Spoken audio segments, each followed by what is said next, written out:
TVT au cœur de l'information.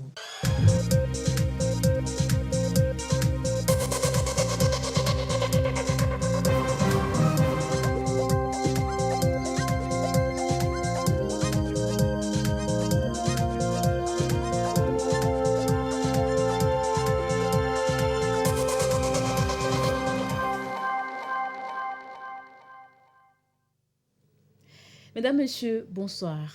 La loi de finances exercice 2023 a été votée hier à l'Assemblée nationale. Budget élaboré en fonction de l'inflation actuelle, des défis sécuritaires et des effets de la crise sanitaire. Les grandes orientations budgétaires à suivre en début d'édition. Et puis Noël H-48, Lomé vibre au rythme des fêtes de fin d'année. Ambiance à Lomé à l'aune de la célébration des fêtes de fin d'année à suivre en fin d'édition. C'était les titres de cette édition. Bienvenue, voici le 20h. D'abord, ces décrets pris ce 22 décembre 2022 par le chef de l'État Faure Essozimna Nyasingbe. C'est avec Joseph Amégan. Décret relevant le ministre des Armées de ses fonctions. Le président de la République, vu la Constitution du 14 octobre 1992, décrète, article 1er, Madame Marguerite Essozimna Nyakade est relevée de ses fonctions de ministre des Armées. Elle est appelée à d'autres fonctions. Article 2. Sont abrogées toutes les dispositions antérieures contraires au présent décret. Article 3. Le présent décret sera publié au journal officiel de la République togolaise. Décret signé le président de la République, Faure Essozimna Nyasingbe. Décret portant rattachement du ministère des Armées à la présidence de la République. Le président de la République, vu la Constitution du 14 octobre 1992, décrète, article 1er, le ministère des Armées est rattaché à la présidence de la République. Article 2. Sont abrogées toutes les dispositions antérieures contraires au présent décret. Article 3. Le présent décret sera publié au journal officiel de la République togolaise. Décret signé le président de la République, Faure Essozimna Nyasingbe. Décret portant nomination. Le président de la République, vu la Constitution du 14 octobre 1992, notamment en son article 70, décrète, article 1er, le colonel Djato Tassunti est nommé général de brigade aérienne. Article 2. Sont abrogées toutes les dispositions antérieures contraires au présent décret. Article 3. Le présent décret sera publié au journal officiel de la République togolaise. Décret signé le président de la République, Faure Essozimna Nyasingbe. Décret portant nomination. Le président de la République, vu la Constitution du 14 octobre 1992, notamment en son article 70, décrète, article 1er, le général de brigade aérienne, Djato Tassunti, est nommé chef d'état-major général des forces armées togolaises. Article 2. Sont abrogées toutes les dispositions antérieures contraires au présent décret. Article 3. Le présent décret sera publié au journal officiel de la République togolaise. Décret signé le président de la République, Faure Essozimna Nyasingbe. Décret portant nomination. Le président de la République, vu la Constitution du 14 octobre 1992, notamment en son article 70, décrète, article 1er, le colonel Clemens Kokou Oyome est nommé chef d'état-major général adjoint des forces armées togolaises. Article 2. Sont abrogées toutes les dispositions antérieures contraires au présent décret. Article 3. Le présent décret sera publié au journal officiel de la République togolaise. Décret signé le président de la République, Faure Essozmna Gnassingbé. Décret portant nomination. Le président de la République, vu la Constitution du 14 octobre 1992, décrète, article 1er, le colonel Apedo Kodjo Ekpe est nommé chef d'état-major particulier du président de la République. Article 2. Sont abrogées toutes les dispositions antérieures contraires au présent décret. Article 3. Le présent décret sera publié au journal officiel de la République togolaise. Décret signé le président de la République, Faure Essozmna Gnassingbé. Merci Joseph Amigan. Loi de finances exercice 2023, débat à l'Assemblée nationale hier. Loi élaborée, vous le verrez, en fonction de l'inflation actuelle, des défis sécuritaires et des effets de la crise sanitaire. Les grandes orientations du budget exercice 2023, c'est avec Dodo Waré. Tous ceux qui sont pour. 23h17. C'est exactement à cette heure que les députés ont voté à l'unanimité la loi de finances exercice 2023. Il a fallu que le gouvernement éclaircisse les zones d'ombre du Parlement sur les raisons qui sous-tendent le choix des budgets alloués à chaque secteur. La loi de finances exercice 2023 s'établit en ressources et en charges à 1957 milliards 920 millions 915 000 francs CFA. Légère hausse par rapport à l'exercice 2022 due à la crise inflationniste, aux conséquences de la guerre en Ukraine et aux effets de la crise sanitaire. Ce n'est pas seulement la croissance du montant total du budget qui est en cause, mais c'est que malgré le contexte international défavorable, notre économie reste ferme et nous en sommes vraiment fiers. 62 milliards 400 millions sont réservés aux secteurs sociaux, plus de 127 milliards pour la santé, pas moins de 52 milliards pour l'agriculture, 189 milliards 600 millions pour l'éducation primaire, secondaire, technique et de l'artisanat, entre autres. Des montants jugés nécessaires pour une politique de développement qui répond aux défis de l'heure et aux besoins de la population. Les députés ont scruté minutieusement les budgets, tous les éléments de la loi de finances pour s'assurer que ce sont les Togolais qui en sortiront gagnants. Des questions, il y en avait de tout genre. À cause du corona, le chef de l'État, le gouvernement a décidé d'alléger un peu le fardeau des contribuables. Et cette année, on leur dit ce que vous n'aviez pas payé en 2017-18 au-delà du délai de prescription, vous allez le payer aujourd'hui. Alors je voudrais comprendre.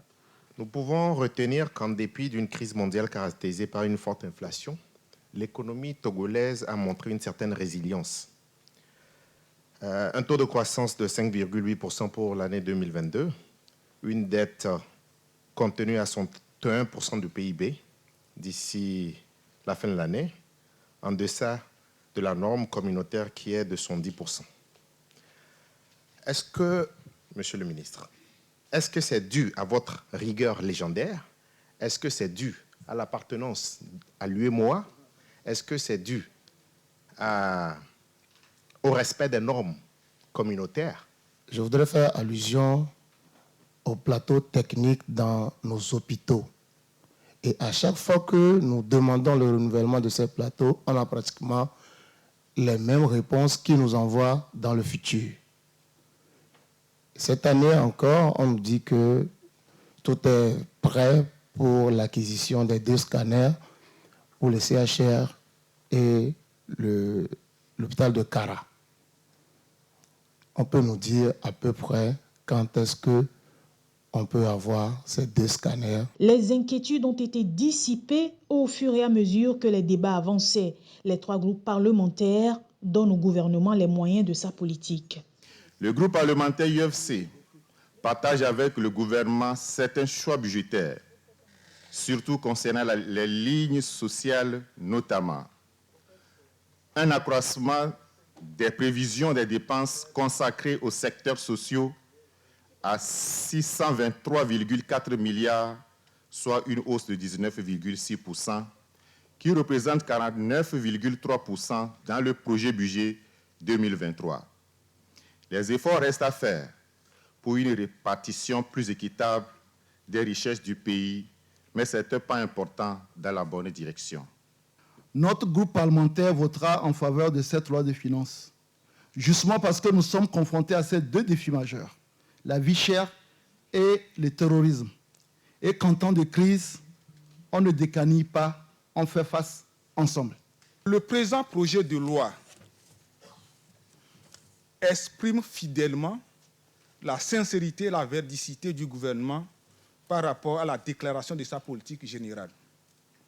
De toute évidence, ce projet de budget consacre de manière claire et transparente les engagements politiques du président de la République et ce qui traduit la cohérence de l'exécutif dans la mise en œuvre des programmes et actions contenus dans la feuille de route gouvernementale 2025. Les députés du groupe parlementaire Union pour la République, convaincus de la vision du chef de l'État, apporteront leur soutien au gouvernement en votant le projet de loi de finances exercice 2023. Et c'est fait. L'exécutif et le législatif se mettent d'accord pour renforcer le pouvoir d'achat des populations, garantir la sécurité et la santé, promouvoir l'éducation, accélérer la croissance économique. L'année 2023 sera encore une occasion pour le gouvernement de poursuivre l'exécution des actions du mandat social du chef de l'État et d'affirmer la marche résolue de notre pays vers la transformation structurelle de notre économie qui se traduira par l'accélération de la mise en œuvre de la feuille de route gouvernementale Togo 2020-2025. La loi de finances, exercice 2023, que vous venez d'adopter, consacre 48% des dépenses d'investissement à la mise en œuvre de l'axe 1, relatif au renforcement de l'inclusion et au développement du capital humain, 35% à l'axe 2 pour soutenir les secteurs productifs et 17% à l'axe 3 pour renforcer les capacités de l'État.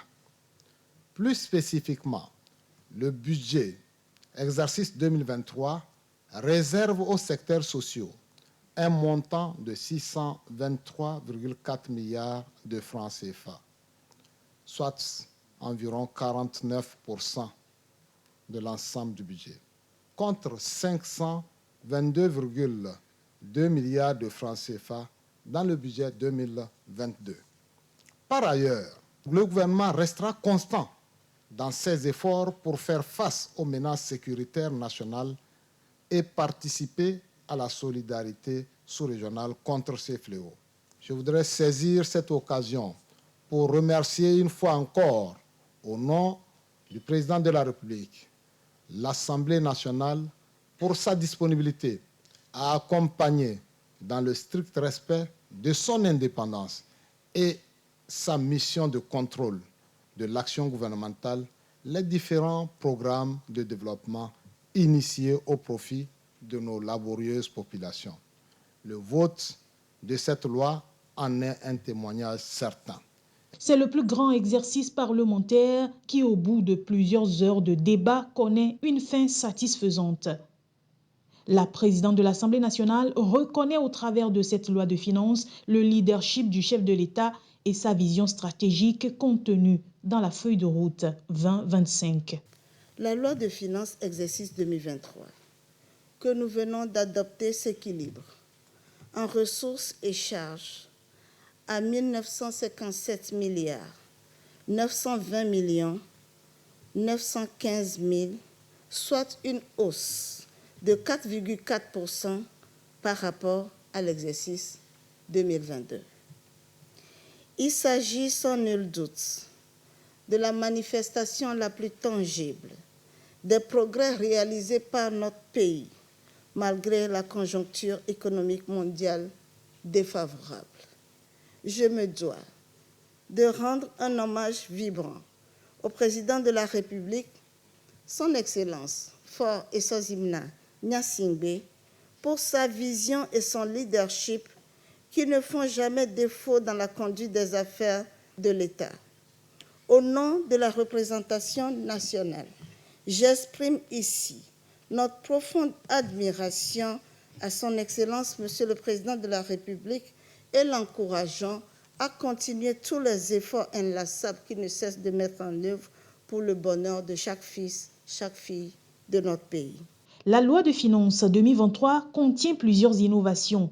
Le maintien des mesures sociales et fiscales en particulier, l'accent est mis sur le respect de la discipline budgétaire et surtout le suivi de la capacité d'absorption des crédits liés à l'investissement.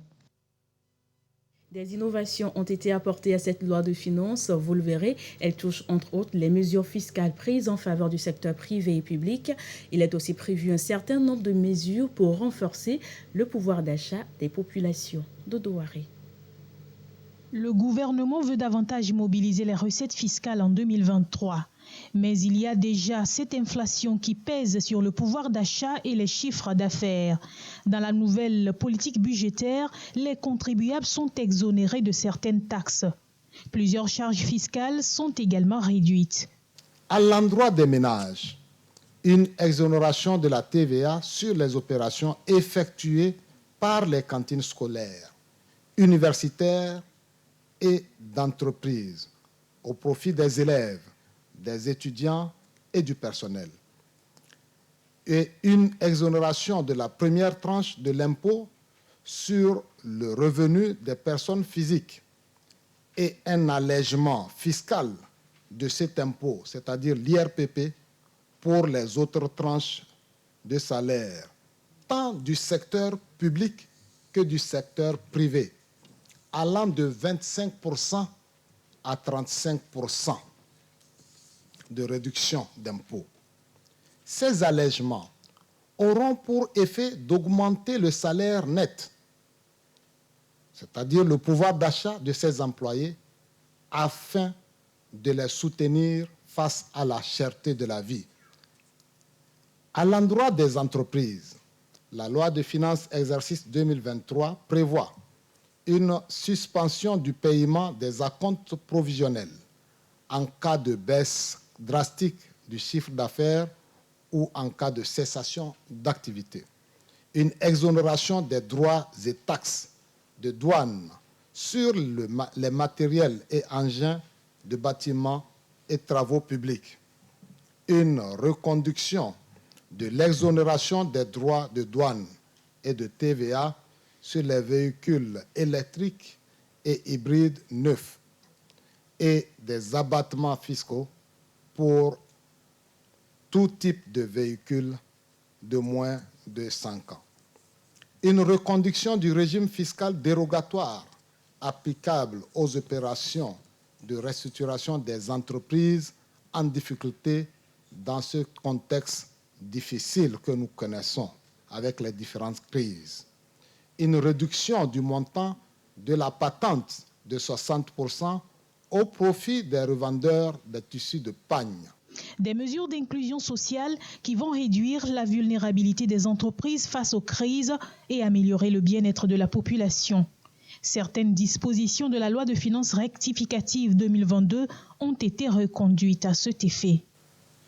Dans le contexte de l'assurance maladie universelle obligatoire, avec l'adoption du nouveau Code du travail, le gouvernement accorde la déductibilité de la charge patronale des primes d'assurance maladie contractées au profit de l'ensemble du personnel de l'entreprise. Toutes ces mesures nouvelles et celles reconduites, pour ne citer que celles-là, prises dans le contexte éprouvant pour les finances publiques, traduisent le souci et la ferme volonté du gouvernement, sous les hautes orientations du président de la République, son Excellence M. Faure Essouzimna Gnassingbé, de réduire l'impact de la hausse des prix sur le pouvoir d'achat des salariés, tant du secteur public que du secteur privé et des ménages, ainsi que sur la capacité des entreprises à générer de la richesse pour soutenir la croissance. L'accent est mis sur les mesures fiscales à caractère social. On compte aussi dans les priorités l'équité et la justice fiscale, l'amélioration des relations de confiance entre l'administration et les contribuables. Tout est prévu pour une économie plus résiliente. Bien que s'inscrivant dans un contexte international essentiellement marqué par les effets pervers de différentes crises, avec pour conséquence le recul de la croissance économique dans la plupart des grandes puissances, le budget exercice 2023 traduit la résilience de l'économie togolaise. En matière de politique fiscale, elle imprime un dosage équilibré, des mesures visant à accroître les recettes fiscales et celles qui préservent les capacités contributives des opérateurs économiques. Il importe de souligner à cet égard que ce budget voit l'opérationnalisation de l'unité de politique fiscale dont l'action complétera harmonieusement celle de l'Office togolais des recettes. L'objectif affiché est d'obtenir un meilleur rendement de l'impôt, de même qu'une facilitation des activités aux opérateurs économiques. Les chantiers sociaux occupent la grande partie de l'enveloppe budgétaire. Et l'autre grand chantier de 2023, c'est la gestion de la menace sécuritaire. Un nouveau commandant pour la 2e région de gendarmerie basée à Kara. Elle a désormais à sa tête le lieutenant-colonel Edo Odin. Il a pris son commandement ce mercredi lors d'une cérémonie présidée par le directeur général de la gendarmerie nationale, Nestor Mousso. Changement à la tête de la 2e région de gendarmerie, région qui va de Blita à Saint-Cassé. Le commandement à ce niveau a été confié au lieutenant-colonel Edo Odin, en remplacement du colonel Aïe Amenyran, admis à faire valoir ses droits à la retraite. Le nouveau chef a pris fonction à travers cette cérémonie de passation de commandement présidée par le directeur général de la gendarmerie nationale, représentant le CMG, chef d'état-major général des forces armées togolaises. Exécution.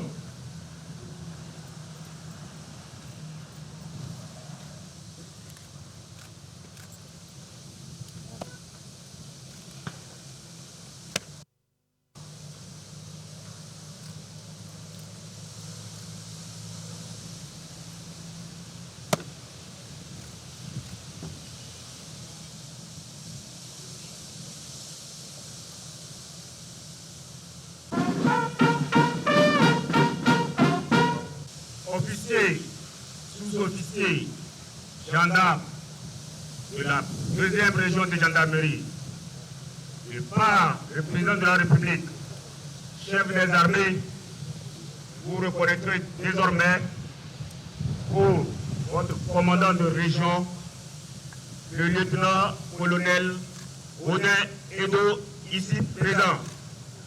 Vous lui obéirez en tout ce qu'il vous commandera pour le bien du service, l'exécution des règlements militaires, l'observation des lois et le succès des armes Togo.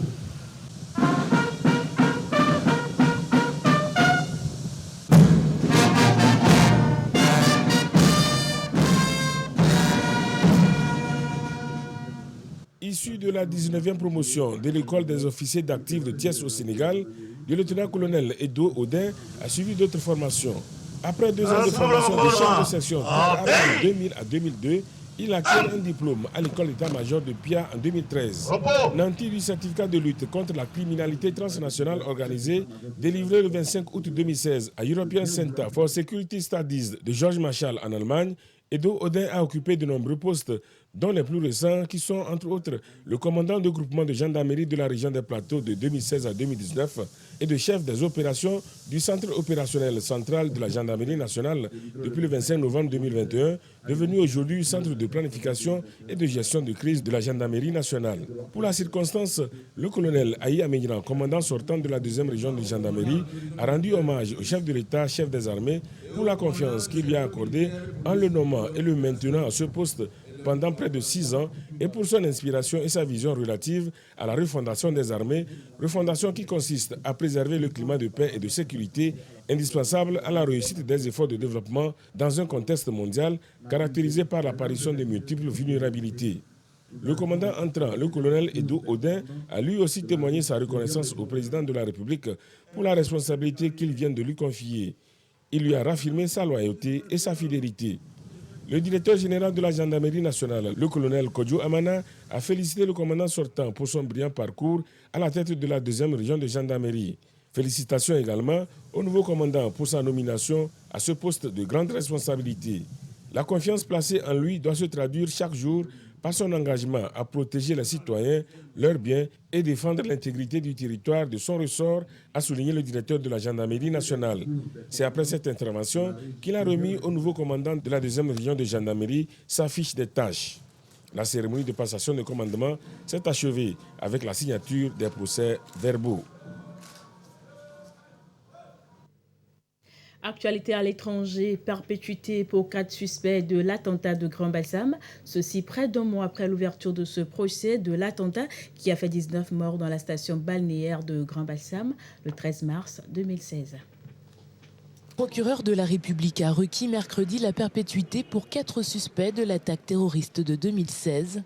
Près d'un mois après l'ouverture du procès des responsables de l'assaut qui a fait 19 morts dans la station balnéaire de Grand Bassam le 13 mars de cette année-là, Richard Adou a exigé la prison à vie pour 4 d'entre eux, mais également pour 14 autres suspects en fuite, jugés par contumace. Vous avez noté au cours des débats que nous avons menés qu'il y avait des accusés qui avaient fait l'objet de non-lieu, c'est-à-dire qu'ils n'auraient même pas dû se retrouver devant le tribunal criminel, mais qui se sont retrouvés devant le tribunal criminel. Pourquoi ? Les 18 personnes sont accusées entre autres d'actes de terrorisme, de meurtre, de recel criminel ou encore de détention d'armes à feu. Le verdict est attendu le 28 décembre. Toujours à l'étranger, en bref, vers une issue pour les 46 militaires ivoiriens détenus au Mali. C'était le 10 juillet dernier. 49 soldats ivoiriens qualifiés de mercenaires ont été arrêtés au Mali. Et pour Abidjan, ces soldats étaient en mission pour l'ONU. La rébellion du M23 a annoncé ce vendredi accepter de se retirer de Kibumba, une de ses positions stratégiques dans l'est de la République démocratique du Congo, un geste de bonne volonté fait au nom de la paix, selon un communiqué de ce mouvement rebelle. Après des semaines de combat avec l'armée congolaise, les rebelles du M23 ont annoncé vendredi se retirer de Kibumba, une de leurs positions stratégiques dans l'est de la RDC. Kibumba est passé sous contrôle du M23 en novembre, faisant craindre une prise de Goma, ville de plus d'1 million d'habitants située à 300 km de là et capitale provinciale du Nord Kivu. Cette annonce intervient au moment où l'armée rwandaise est accusée d'avoir mené des opérations militaires dans l'Est congolais et d'avoir fourni des armes, des munitions et des uniformes à la rébellion du M23, selon un rapport d'experts mandaté par les Nations Unies. Depuis la relance de son offensive en octobre, le M23 a conquis de vastes zones dans le Nord Kivu, région frontalière du Rwanda, ce qui a entraîné de vives tensions entre Kinshasa et Kigali. Retour en page nationale et l'actualité ce soir, c'est aussi la première édition de cette rencontre des adolescents chrétiens Ados Meetup 2022. C'est sur le thème « Je fais la différence ». Et la rencontre a permis à ces adolescents d'en apprendre un peu plus sur les valeurs chrétiennes. Edwige Atakwabasabi, Yata Aratem. Près de 1300 jeunes venus des 4 coins de Lomé prennent part à ce Meetup Ado. Un cadre pour acquérir des connaissances et outils nécessaires en vue de mieux vivre l'adolescence. Victoire y prend une part active. Élève en classe terminale, elle a suivi avec beaucoup d'attention le panel. L'adolescence, c'est la cause de plusieurs problèmes maintenant. Donc je suis sûre qu'à partir de cette rencontre d'aujourd'hui, nous les adolescents, nous avions pris l'engagement de réformer nos comportements, nos manières d'agir, surtout dans les établissements et dans la vie sociale. Ils ont parlé de la grossesse en milieu scolaire et comment faire pour éviter ça. Et ils ont parlé de la vie du jeune dans la vie quotidienne. Donc je pense qu'aujourd'hui, nous pouvions suivre les exemples des gens qui nous motivent vraiment et ceux qui font de bons exemples pour le développement personnel et durable. Meetup Ado, c'est également un lieu de distraction pour les adolescents chrétiens. Danse,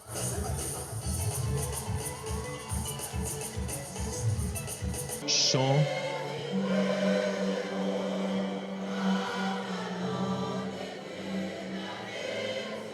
des spectacles de tout genre pour rester dans la fièvre de Noël. Le public auquel nous avons parlé est un public essentiellement de jeunes adolescents, mais de jeunes adolescents chrétiens.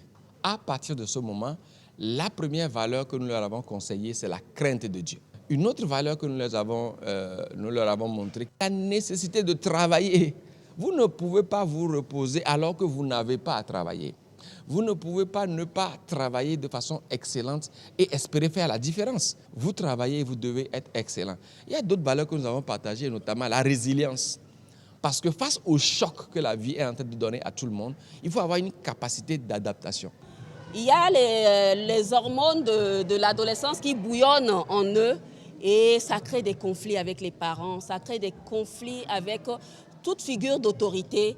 Et on est venu leur dire, oui, on vous comprend, mais attention, votre comportement d'aujourd'hui détermine votre avenir. Pour moi, le message est passé. Les ados ont été réceptifs. L'événement est à sa première édition. Une réussite selon les promoteurs. Parents et enfants repartent d'ici sur une note de satisfaction et de joie.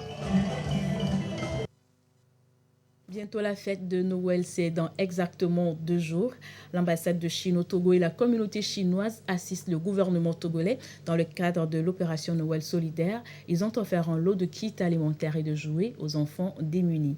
Immaculée Bawe Abalo, Firma Adinari. Au Togo, aux côtés des enfants et familles vulnérables en cette fin d'année, des lots de vivres et non-vivres composés de kits alimentaires, des kits scolaires et de jouets mis à la disposition de la Direction régionale de la solidarité. Cette action de générosité s'inscrit dans le contexte de l'opération Noël solidaire édition 2022. C'est le 50e anniversaire de l'amitié entre nos deux pays, entre la Chine et le Togo. Donc nos deux parties sont tous d'accord pour mettre plus d'accent sur la coopération dans le domaine social, pour faire en sorte que la population puisse bénéficier davantage de cette amitié et de ce partenariat cinquantenaire. Nous voudrions par ces gestes pour montrer que nous sommes proches de la population et surtout des couches sociales vulnérables. Noël solidaire, une opération réalisée chaque année par le ministère de l'Action sociale, de la promotion de la femme et de l'alphabétisation. Depuis 2013, ce geste permet de mettre la joie au cœur des plus démunis. L'action de générosité de l'ambassade de Chine et de la communauté chinoise au Togo de ce jour vient donc à point nommé contribuer à l'atteinte des objectifs de l'opération Noël solidaire. Cette opération a permis de toucher jusqu'à ce jour plus de 35 300 orphelins et autres enfants vulnérables issus des familles démunies sur toute l'étendue du territoire. Je voudrais vous rassurer que ces cadeaux iront aux vrais bénéficiaires, qui sont les enfants vulnérables. Depuis quelques années, un partenariat solide est établi entre le Togo et la Chine, grâce au leadership de l'ambassade de Chine au Togo, qui accompagne le gouvernement togolais dans l'amélioration des conditions de vie des enfants. Noël avant l'heure pour les tout-petits du préscolaire. Ils ont eu droit à une petite fête avec le Père Noël. Plusieurs écoles ont en effet libéré leurs élèves ce vendredi pour les congés du premier trimestre. Marie-Thérèse Nabédé, Yasmine Kodia.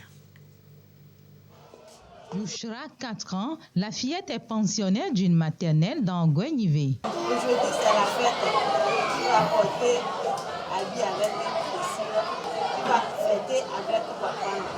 Drapé dans son bel uniforme, direction l'école pour la grande fête prévue pour la maternelle. Attendu, le Père Noël.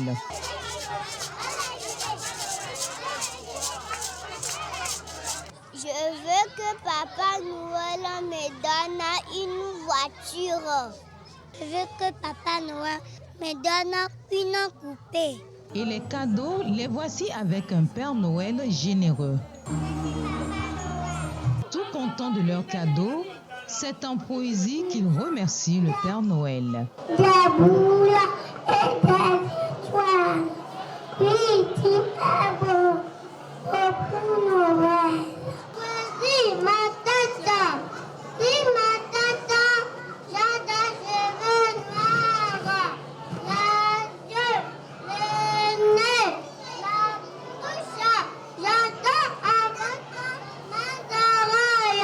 Tout un art qui a pris du temps de préparation. On a pris au moins 2 semaines pour préparer les enfants. Aujourd'hui, on a vu que tout s'est bien passé. Avec l'arrivée aussi du Père Noël, les enfants sont bien contents et la fête a été très belle. Le Papa Noël venu du ciel ou du taxi, que du bonheur pour ces enfants de la maternelle.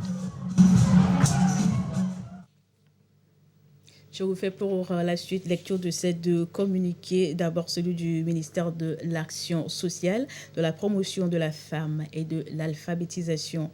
Le ministre porte à la connaissance de la population que les bureaux de son cabinet précédemment assis au 574 avenue du 24 janvier à Fréau-Jardin sont transférés au 231 Tocoin Witi au quartier Novici à Lomé à compter du lundi 19 décembre 2022, signé Adioville-Lognon Apedo Anakomon, ministre de l'Action sociale, de la promotion de la femme et de l'alphabétisation.